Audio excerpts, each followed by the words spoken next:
Hello YouTube world, another video here by Everyday Oppression. So this is going to be a two-part kind of mini-series. So if you don't know by now, there's been some drama over in the Twitter world. Basically, there is a man by the name of James Damore who wrote this anti-diversity memo. It's been hashtag Google Manifesto. So basically, this employee of Google wrote a memo in regards to anti-diversity and what to do in regards to women in the workforce, Google in specifics. So it's blown out of proportion, and a lot of news outlets and journalists have been slamming him and calling it, racist, sexist, it's pushing lies. So basically the purpose of this video here, because it's a two-part mini-series, I'm going to read the manifesto alongside with you guys. I have my beer, 1664 Kronenberg, a light beer to ease into it. So I'm going to read this along with you, just so that, for two reasons, basically. One being that we both get to share reading this manifesto, and then I can use it for the second part of my mini-series, and where I talk more in depth about it and what I think about it. The second reason why I want to do this is so that there's some evidence as to what the manifesto says, that people can click on this link to get the full 10-page memo and how, anti-diverse it is. So pull up a beer, let's start.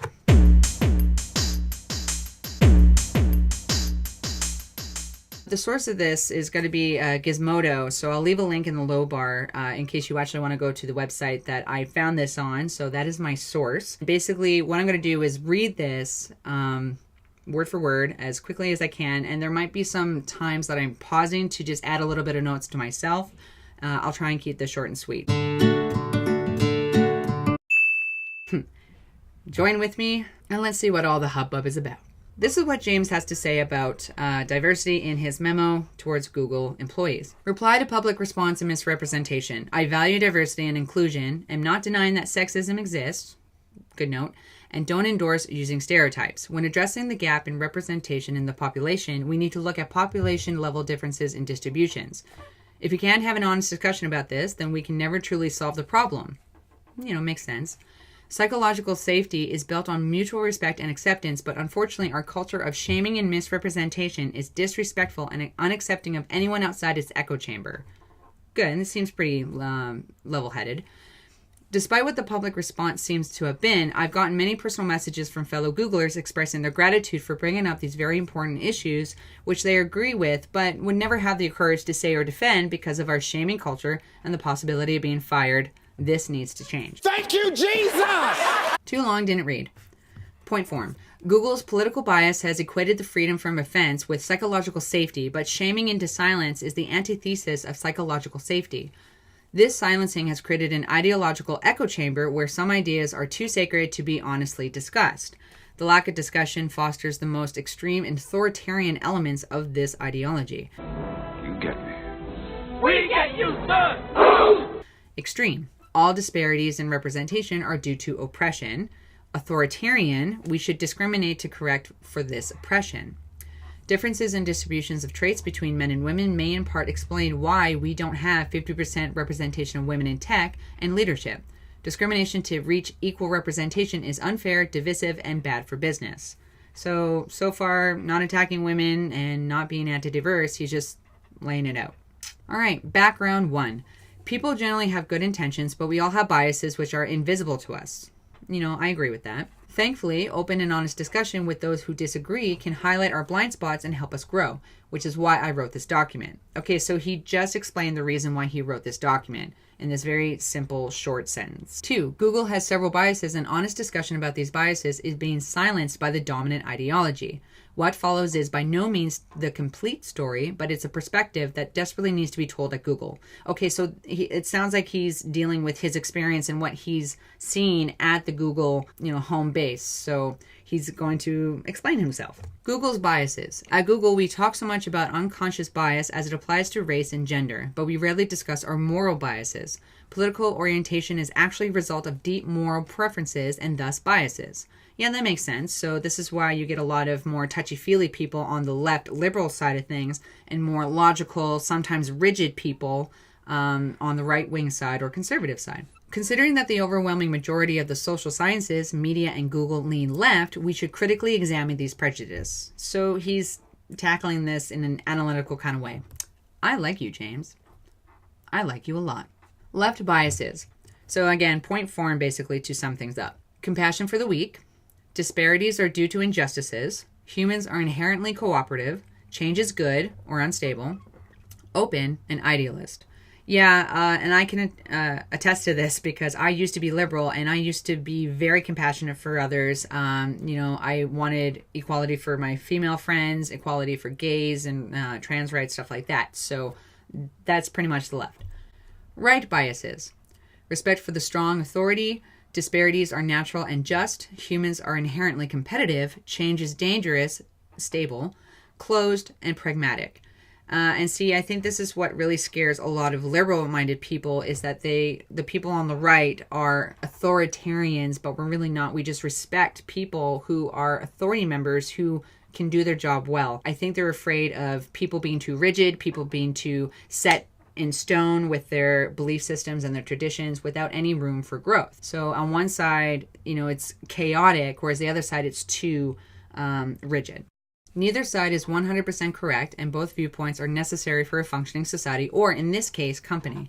A company too far to the right may be slow to react, overly hierarchical, and untrusting of others. In contrast, a company too far to the left will constantly be changing, deprecating much-loved services, over-diversify its interests, ignoring or being ashamed of its core business, and overly trust its employees and competitors.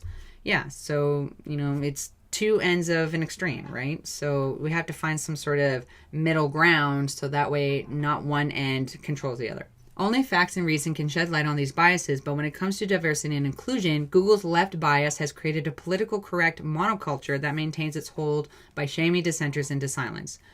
Silence! I kill you!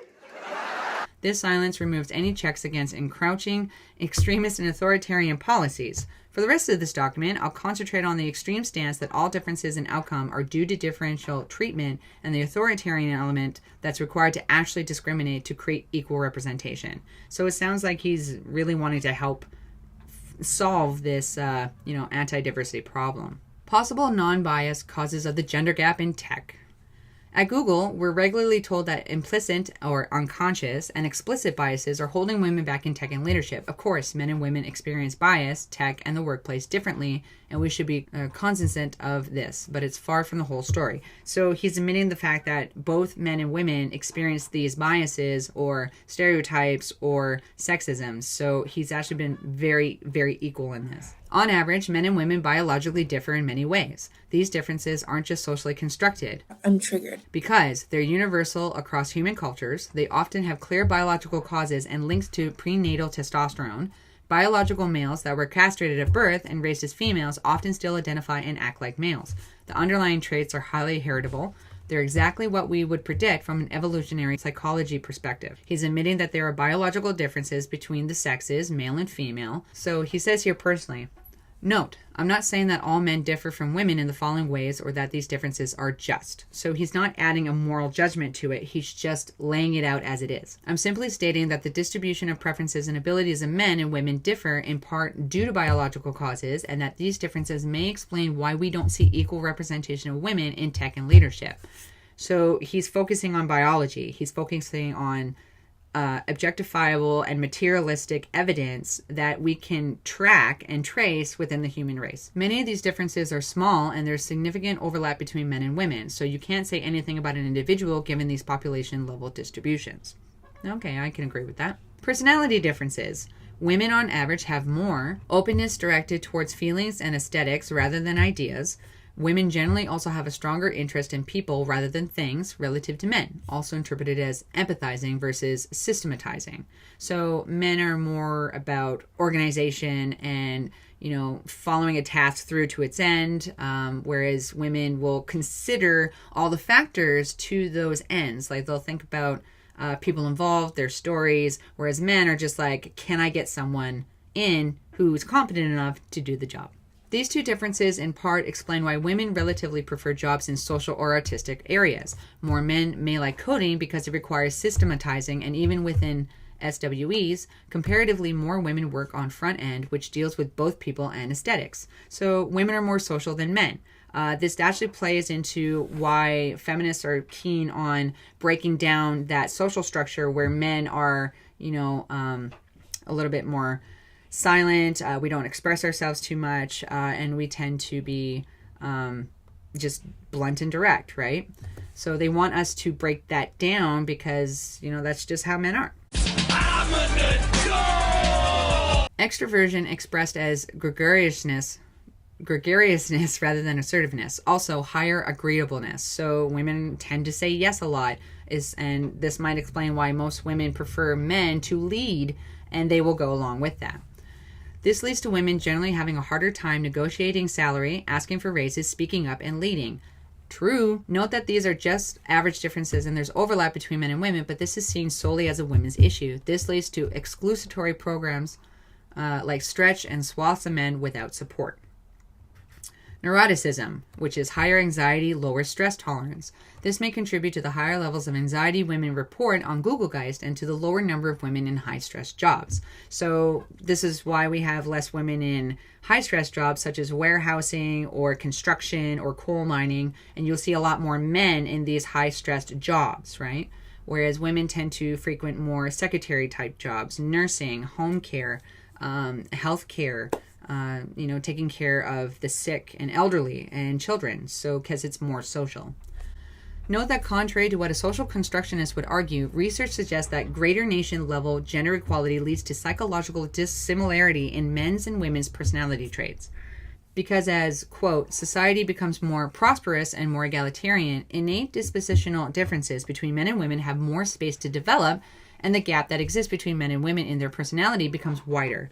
We need to stop assuming that gender gaps imply sexism. That's a really good line. Toast to that. Men's higher drive for status. We always ask why we don't see women in top leadership positions, but we never ask why we see so many men in these jobs. These positions often require long, stressful hours that may not be worth it if you want a balanced and fulfilling life. So again, women prefer balance between life, social life, and work, which is why they'll probably more likely lean towards part-time jobs or less stressful work environments, whereas men will go towards the more stressful work environments and are willing to work overtime, work long distances away from their friends and family, for instance. Here in Alberta, we have workers that are predominantly men who are oil riggers who go up to Fort Mac and work up there, and they're gone for weeks, sometimes months on end. So I don't see a lot of women doing those types of jobs because that would take them away from their families. Status is the primary metric that men are judged on, pushing many men into these higher paying, less satisfying jobs for the status that they entail. Note, the same forces that lead men into high pay, high stress jobs in tech and leadership cause men to take undesirable and dangerous jobs like coal mining, garbage collection, and firefighting and suffer 93% of work-related deaths. This is exactly what everyone in the anti-SJW and the anti-feminist MRA egalitarian guilds are talking about. This is the shit that we are trying to convince feminists on, but feminists are turning a blind eye to it. Non-discriminatory ways to reduce the gender gap. Below, I'll go over some of the differences in distribution of traits between men and women that I outlined in the previous section and suggest ways to address them to increase women's representation in tech and without resorting to discrimination. Google is already making strides in many of these areas, but I think it's still instructive to list them. So he goes on here. Women on average show a higher interest in people and men in things. Okay, that's fine. Men tend to be more visual as well, whereas women are more interpretive, so I believe that. We can make software engineering more people-oriented with pair programming and more collaboration. Unfortunately, there may be limits to how people-oriented certain roles and Google can be, and we shouldn't deceive ourselves or students into thinking otherwise. Some of our programs to get female students into coding might be doing this. So he suggested a solution where we can partner people up. So maybe a man and a woman together in order to push each other and create a little bit of a competition. But again, he's saying, like, in reality, you have to find a good pair, a good match in order to pursue the best result. Women on average are more cooperative. Allow those exhibiting cooperative behavior to thrive. Recent updates to PERF may be doing this to an extent, but maybe there's more we can do. This doesn't mean that we should remove all competitiveness from Google. Competitiveness and self-reliance can be valuable traits, and we shouldn't necessarily disadvantage those that have them, like what's been done in education. Women on average are more prone to anxiety. Make tech and leadership less stressful. Google already partly does this with its many stress reduction courses and benefits.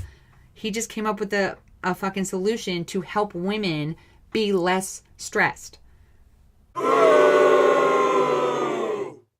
Yeah, that sounds like he's very sexist, doesn't it, ladies? Women on average look for more work-life balance, while men have a higher drive for status on average. Unfortunately, as long as tech and leadership remain high status, lucrative careers, men may disproportionately want to be in them. Allowing and truly endorsing as part of our culture, part-time work, though, can keep more women in tech. Okay, so here, I guess, basically just create more flexibility, I guess, to allow more women to have the desire to go into tech. So if there's no desire, not a lot of women will gravitate to tech jobs. So he's trying to find ways to bring them in that's still positive. The male gender role is currently inflexible. Yep, I think feminism ideology and the ideology of leftism that is forcing men into these molds or stereotypes, and they're keeping us there. They are not allowing us room to grow and work together with women. Feminism has made great progress in freeing women from the female gender role, but men are still very much tied to the male gender role. Called it.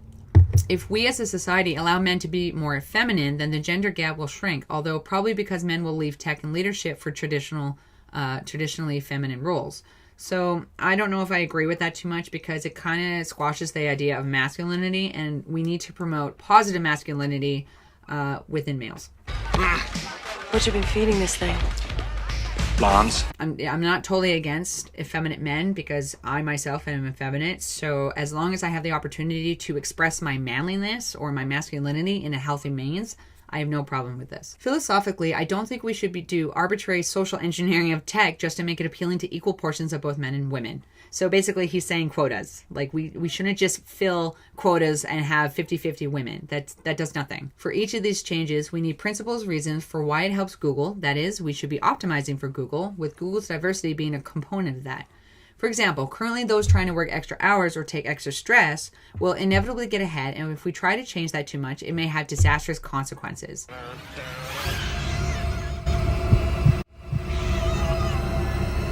So those who are putting in the hours shouldn't be hindered. That's what I'm getting from this. Also, when considering the costs and benefits, we should keep in mind that Google's funding is finite, so its allocation is more zero-sum than is generally acknowledged. The harm of Google's biases. I strongly believe in gender and racial diversity. So he states this, not racist, and I think we should strive for more. However, to achieve a more equal gender and race representation, Google has created several discriminatory practices. Okay, so it looks like he's jabbing at Google right now, which is probably where most of the hate towards him is coming from. Programs, mentoring, and classes only for people with a certain gender or race. Just a class for women, just a class for whites, just a class for blacks, is not promoting diversity. Duh. A high priority queue and special treatment for diversity candidates.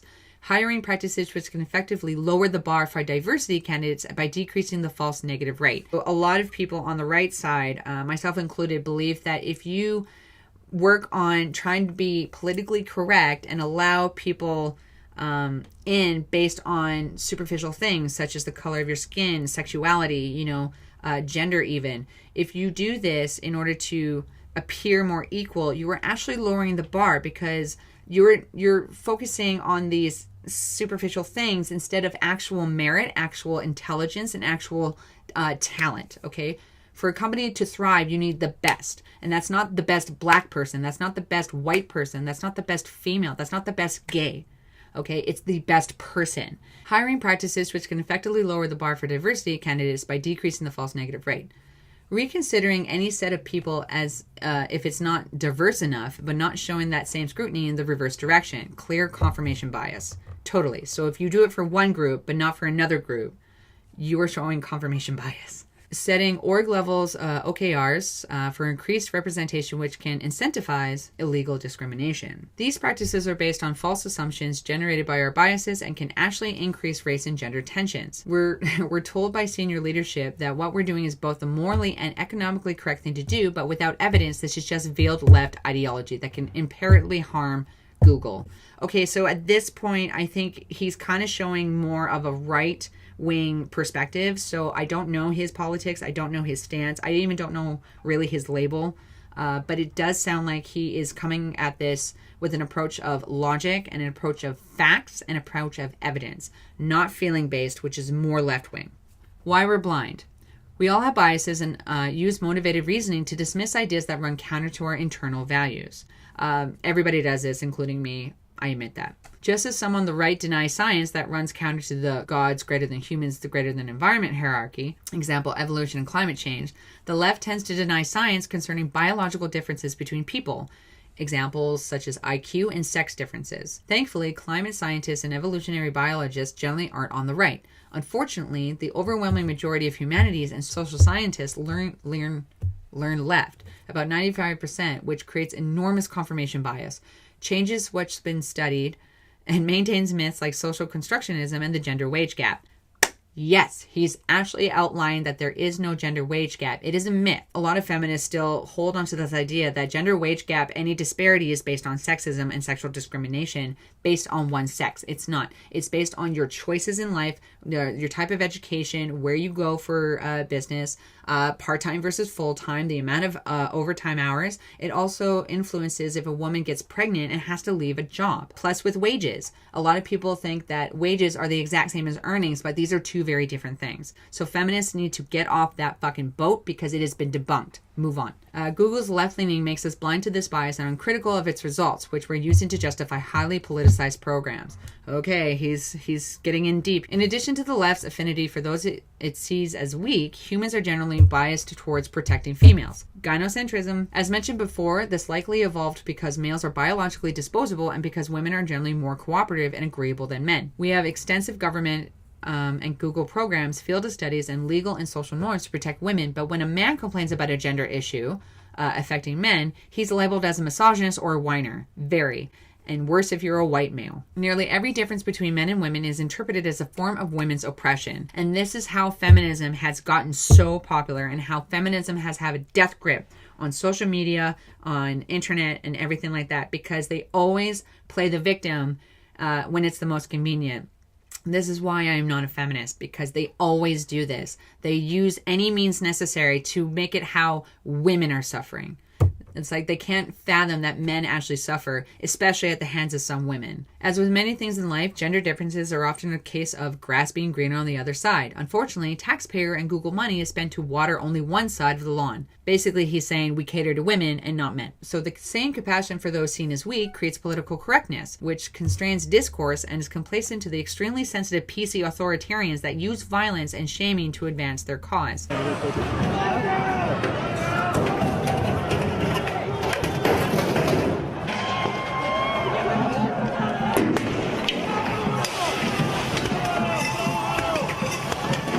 While Google hasn't harbored the violent leftist protests that we're seeing at universities, the frequent shaming in TGIF and in our culture has created the same silence, psychologically unsafe environment. Yes, people are being shamed and silenced online. Accounts are being ghost banned, deleted. Friends are blocking each other based off political correctness and bullshit like that.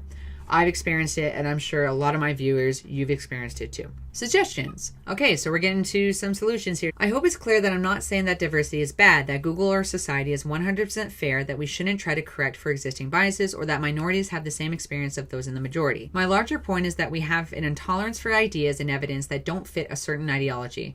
I'm also not saying that we should restrict people to certain gender roles. I'm advocating for quite the opposite. Treat people as individuals, not as just another member of their group, which is tribalism. This is the key point. This is what's been spreading across in the right hemispheres, anti-feminist, anti-SJW is the manosphere. We are using this. He is literally treating people as people and not group. My concrete suggestions are to demoralize diversity. As soon as we start to moralize an issue, we stop thinking about it in terms of cost and benefits, dismiss anyone that disagrees as immoral, and harshly punish those we see as villains to protect the victims. Exactly. Stop alienating conservatives. Yep. Viewpoint diversity is arguably the most important type of diversity, and political orientation is one of the most fundamental and significant ways in which people view things differently. In highly progressive environments, conservatives are a minority that feel like they need to stay in the closet to avoid open hostility. We should empower those with different ideologies to be able to express themselves.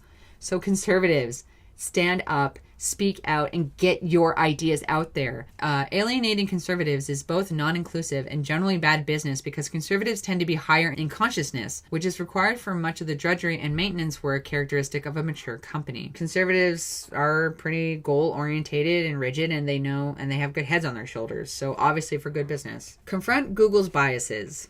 Uh-oh. Round 1. Fight! I've mostly concentrated on how our biases cloud our thinking about diversity and inclusion, but our moral biases are farther reaching than that. I would start by breaking down Google Guys scores by political orientation and personality to give a fuller picture into how our biases are affecting our culture. Stop restricting programs and classes to certain genders or races. Yes! Yes! Yes! Yes! Yes! Oh, yes! These discriminatory practices are both unfair and divisive. Instead, focus on some of the non-discriminatory practices I outlined. Do it. Have an open and honest discussion about the costs and benefits of our diversity programs. Discriminating just to increase the representation of women in tech is a misguided and biased as mandating increases for women's representation in the homeless, work-related, and violent deaths, prison, and school dropouts. He is calling out on people who are changing the stats and making it seem worse for women than it is for men in certain fields. So, for instance, the Metro News paper, when discussing about the homeless here in Edmonton, it stated that 1 in 4 homeless are women.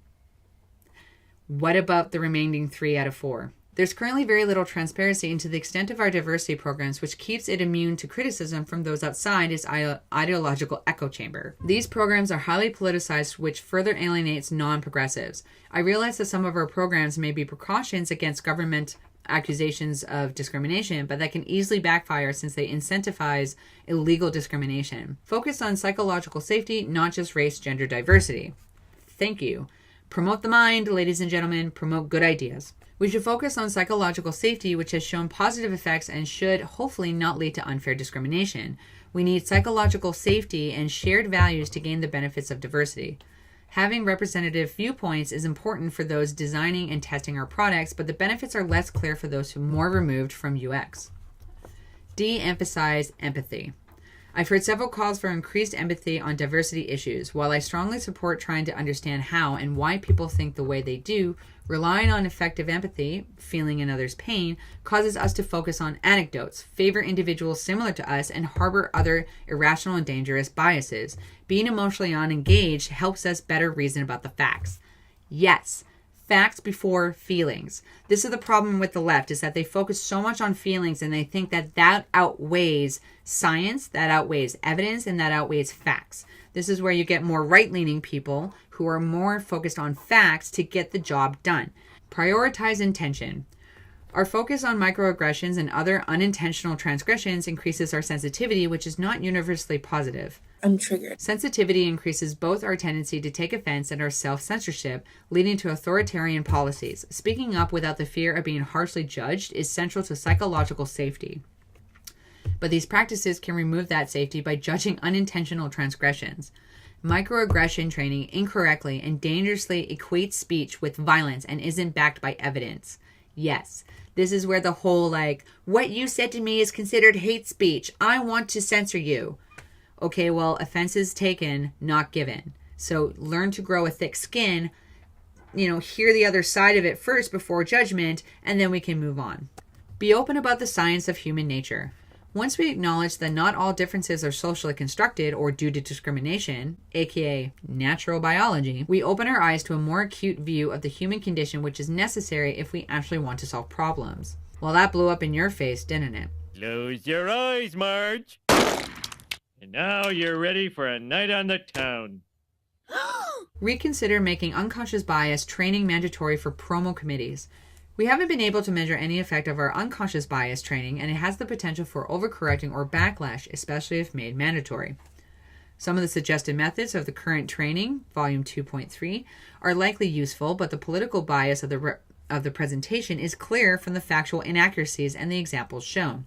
So obviously, if there's a fucking feminist talking about the gender wage gap, which has been debunked, we're already going to have an unconscious bias to her because we all know she's lying. Spend more time on the many other things of biases besides stereotypes. Stereotypes are much more accurate and responsive to new information than the training suggests. I'm not advocating for using stereotypes. I'm just pointing out the factual inaccuracy of what's said in the training. There you go, ladies and gentlemen. Here is his manifesto in all its glory. Thank you for reading it along with me. I hope I was pretty good and not annoying. The second part of this series, I'm going to tackle my interpretation of the Google Manifesto and why it is so important and what the whole hubbub is about. So if you like that video, like, subscribe, share, and I will have another video out here shortly. And remember, everybody, please, please, please take care of one another. Bye, everyone.